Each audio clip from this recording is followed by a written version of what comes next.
వరుస విజయాలతో దూసుకుపోతున్న mega prince Varun Tej తమిళ సినీ రంగంలో తనకంటూ ఒక ప్రత్యేక ముద్ర వేసుకున్న వైవిధ్యమైన దర్శకుడు కార్తిక్ సుబ్బరాజ్ కలయికలో ఒక కొత్త సినిమా రాబోతోంది. ఇటీవల కొరియన్ కనకరాజు చిత్రంతో మంచి విజయాన్ని అందుకున్న వరుణ్ తేజ్ ఈ జోష్తో తన తదుపరి ప్రాజెక్టులను మరింత జాగ్రత్తగా ఆసక్తికరంగా ప్లాన్ చేసుకుంటున్నారు. ఈ క్రమంలోనే కార్తిక్ సుబ్బరాజ్తో ఆయన చేయబోయే కాంబినేషన్ ఇప్పుడు ఇండస్ట్రీలోనూ సినీ అభిమానుల్లోనూ పెద్ద చర్చనీయాంశంగా మారింది. సాధారణంగా కార్తిక్ సుబ్బరాజ్ అంటే మనకు వెంటనే గుర్తొచ్చేది డార్క్ కామెడీ, గ్యాంగ్స్టర్ డ్రామాలు లేదా ఒక రకమైన స్టైలిష్ యాక్షన్ థ్రిల్లర్లు.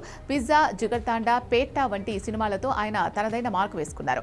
అయితే వరుణ్ తేజ్ తో చేయబోయే సినిమా మాత్రం దానికి పూర్తిగా భిన్నంగా ఉండబోతోందని తెలుస్తోంది. ఈ చిత్రం వరుణ్ తేజ్ ప్రస్తుత వయస్సుకు, ఇమేజ్ కు సరిగ్గా సరిపోయే ఒక విభిన్నమైన లవ్ స్టోరీగా రూపుదిద్దుకోనుంది. ఇటీవల వరుణ్ తేజ్ స్వయంగా ఈ విషయాన్ని వెల్లడిస్తూ Karthik Subbaraj regular making style కి పూర్తి భిన్నంగా ఒక సరికొత్త కోణంలో ఈ లవ్ స్టోరీ కొనసాగుతుందని చెప్పారు. ఇప్పటి వరకు రొటీన్ ప్రేమ కథలు చూసిన ప్రేక్షకులకు ఈ సినిమా ఒక కొత్త అనుభూతి ఇస్తుందని ఆయన ఆశాభావాన్ని వ్యక్తం చేశారు. విభిన్నమైన కాన్సెప్ట్లను, నటీనటుల నుంచి కొత్త తరహా నటనను రాబట్టడంలో కార్తిక్ సుబ్బరాజ్ దిట్ట. అలాంటి దర్శకుడి చేతిలో వరుణ్ తేజ్ పడితే లవ్ స్టోరీ ఎలా ఉంటుందో అని అభిమానులు ఎంతో ఆసక్తిగా ఎదురుచూస్తున్నారు. సాధారణ సినీ అభిమానులకు సైతం వినోదాన్ని అందిస్తూనే ఒక వైవిధ్యమైన ప్రేమ కథను తెరపైకి తీసుకురావడానికి ఈ కాంబో సిద్ధమవుతోంది. త్వరలోనే ఈ ప్రాజెక్టుకు సంబంధించిన మరిన్ని అధికారిక వివరాలు వెలువడే అవకాశం ఉంది.